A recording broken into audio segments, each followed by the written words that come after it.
பொன்முடி வகித்து வந்த உயர்கல்வித்துறை தற்போது அமைச்சர் ராஜகண்ணப்பனுக்கு ஒதுக்கப்பட்டு உள்ளது. கதர் மற்றும் கிராமிய தொழில் இலாகா அமைச்சர் ஆர் காந்திக்கு கூடுதலாக ஒதுக்கப்பட்டு உள்ளது.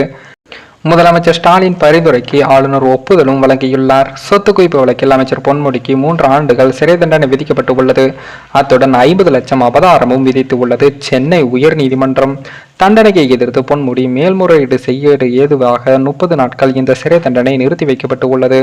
அதேபோல சரணடைய 30 நாட்கள் அவகாசம் வழங்கிய சென்னை உயர்நீதிமன்றம் 30 நாட்கள் கால அவகாசத்துக்குள் சரணடையாவிட்டால் தண்டனையை அனுபவிக்க செய்வதற்கான நடைமுறைகளை விழுப்புரம் நீதிமன்றம் மேற்கொள்ள வேண்டும் என்றும் சென்னை உயர்நீதிமன்றம் உத்தரவிட்டது. அதேபோல சொத்து குவிப்பு வழக்கில் தமிழ்நாடு அமைச்சர் பொன்முடி குற்றவாளி என்று அறிவிக்கப்பட்ட நிலையில் அவர் சட்டமன்ற உறுப்பினர் அமைச்சர் பதவிகளை இழக்கிறார். இதனால் அவர் அமைச்சராக பொறுப்பு வகித்த உயர்கல்வித்துறை இலாகாவானது பிற்படுத்தப்பட்டோர், மிகவும் பிற்படுத்தப்பட்டோர் மற்றும் சீர் மரபினர் நலத்துறை அமைச்சர் ராஜகண்ணப்பனுக்கு மாற்றப்பட்டு உள்ளது. பிற்படுத்தப்பட்டோர் நலத்துறை அமைச்சர் ராஜகண்ணப்பனுக்கு உயர்கல்வித்துறை கூடுதலாக ஒதுக்கீடு செய்யப்பட்டு உள்ளது. அமைச்சர் ராஜகண்ணப்பனுக்கு உயர்கல்வித்துறை கூடுதல் பொறுப்பாக வழங்க ஆளுநருக்கு முதலமைச்சர் ஸ்டாலின் பரிந்துரை செய்தார்.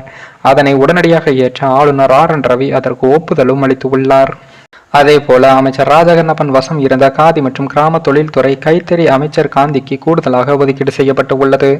இது குறித்து முதலமைச்சரின் பரிந்துரைக்கு ஆளுநர் உடனடியாக ஒப்புதல் வழங்கியுள்ளார்.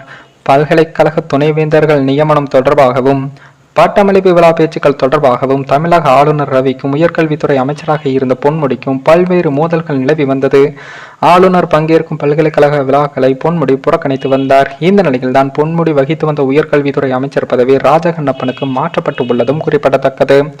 அதே போல ஆளுநர் RN ரவி இதற்கு முன்னதாக எந்த ஒரு மசோதா குறித்து அனுப்பினாலும் எந்த ஒரு இலாகா மாற்றம் குறித்து, ஏன் செந்தில் பாலாஜி விவகாரத்தில் கூட கையெழுத்து போடாமல் மிரண்டு பிடித்து வந்த நிலையில் தற்போது பொன்முடி விவகாரத்திற்கு உடனடியாக கையெழுத்திட்டு ஒப்புதல் வழங்கியுள்ளார்.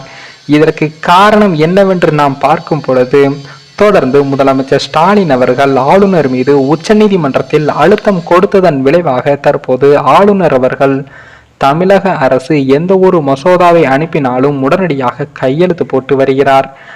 அதன் எதிரொலியாகத்தான் தற்போது அமைச்சரவை மாற்றம் குறித்தும் உடனடியாக கையெழுத்து போட்டு அனுப்பியுள்ளார்.